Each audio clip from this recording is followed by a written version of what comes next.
शौहर को अपनी बीवी से ये 4 चीजें चाहिए होती हैं and it's very important.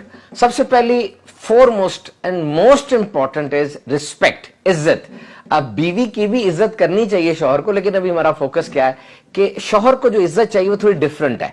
Leader, protector, provider, guider वाली, यानी जैसे वो घर का सरबराह है, तहफ़्फ़ुज़ फराहम करता है, चीजें ला के देता है। देखिए, एक तो उसको ये मनसब अता हुआ है और ये सारे काम कर भी रहा है, तो number 1 is respect and number 2 look good for him at home.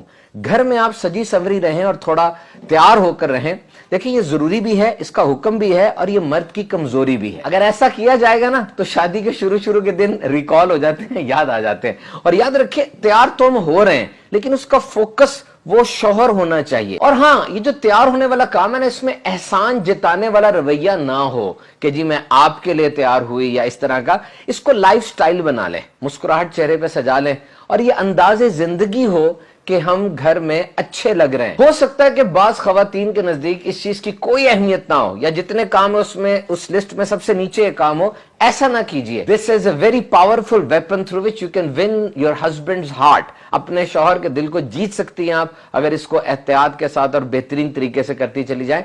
देखिए, मुफ्ती कासिम साहब ने बहुत प्यारी बात इरशाद फरमाई कि यहाँ पे शौहर के मिजाज को भी देखा जाएगा। अगर वो चाहता है कि उसकी ज़ौजा सादा रहे तो वो इस तरह से रह ले, और अगर वो चाहता है कि सजी संवरी रहे तो उसको फिर ऐसा ही अंदाज़े जिंदगी इख्तियार करना चाहिए। Number 3, show confidence in his abilities.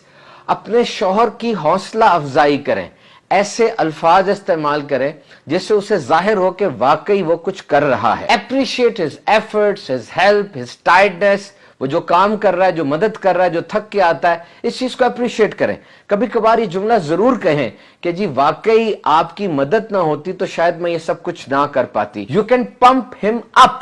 इस तरीके से आप एक नई एनर्जी भर देती हैं अपनी शौहर के अंदर और वो बहुत अच्छे अंदाज से आपको सर्व करेगा और इन्वॉल्व होगा घर के मामला। नंबर 3, इधर की उधर उधर की इधर। यानी अब जो आपका खानदान बना, आपकी सास है, ससुर है, नंद है और घर के दीगर अफराद हैं, इनके बारे में बातें, इनके बारे में कोई लूज टॉक वो अपने पहले वाले घर में, जो आपके अपने सके माँ बाप है, बहन भाई हैं, उनके साथ ना करें।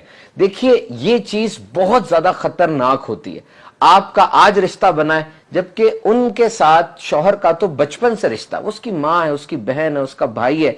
तो अगर ये बातें इधर की उधर उधर की इधर ज्यादा होती चली जाएंगी तो फिर बॉन्ड आपका मजबूत नहीं हो पाएगा। शौहर का दिल जीतने का सबसे डायरेक्ट रूट ये है कि उसके खानदान के बारे में लूज टॉक अपने घर जाकर ना की जाए। And number 4, physical touch. औरत की तरफ से इनिशिएट किया जाएगा तो मर्द को ये बात बहुत अच्छी लगे। Remember, women is the primary care giver.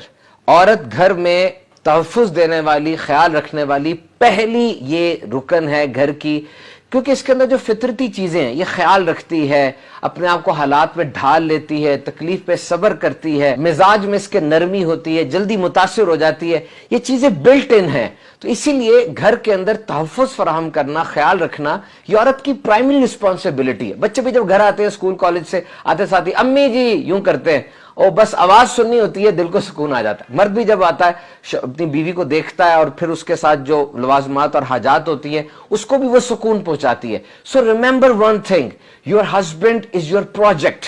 तमाम जो खवातीन है उनके लिए ये बहुत जबरदस्त एक गाइडलाइन है कि आपका शौहर आपके लिए एक प्रोजेक्ट है। और याद रखिए, एक इंसान अपने प्रोजेक्ट को सही तरीके से उसी वक्त मुकम्मल कर सकता है जब उसे प्रोजेक्ट के बारे में पता होगा, उसे अपनी असाइनमेंट का पता होगा, तभी वो उसको हल करेगा ना। तो बातें करते रहें, पूछते रहें कि आप क्या चाहते हैं, कारोबार करना है, जॉब करनी है, बच्चों के बारे में आपके एम्बिशन क्या है, घर के बारे में आपकी सोचें क्या है। जब आपको अपने प्रोजेक्ट के बारे में सब कुछ पता चल जाएगा तो अब उसको करना आपके लिए आसान हो जाएगा। और इन 3 चीजों से भी बचना है। अगर मर्द ये महसूस करता है कि उसको जज किया जा रहा है, उसकी एक एक चीज पर नजर रखी जा रही है, बहुत ज्यादा नोट किया जा रहा है, तो इससे चिढ़ जाता है। Number 2, neuroticism. यानी कुछ खवातीन का अंदाज ऐसा होता है, कभी उनका मूड एकदम से ऊपर चला जाएगा बहुत खुश, और एकदम से नीचे आ जाएगा बहुत गुस्से में। इस चीज को भी मर्द की फितरत वो पसंद नहीं करती। नंबर 3, ऐसा कोई काम ना किया जाए जिससे शौहर वो जेलसी फील करे, उसको जलन महसूस हो। अगर ये काम होगा तो इससे भी मर्द चिढ़ महसूस करता है। कोशिश कीजिए इन सब चीजों का ख्याल रखें, इंशाअल्लाह घर अमन का गहवारा बन जाएगा।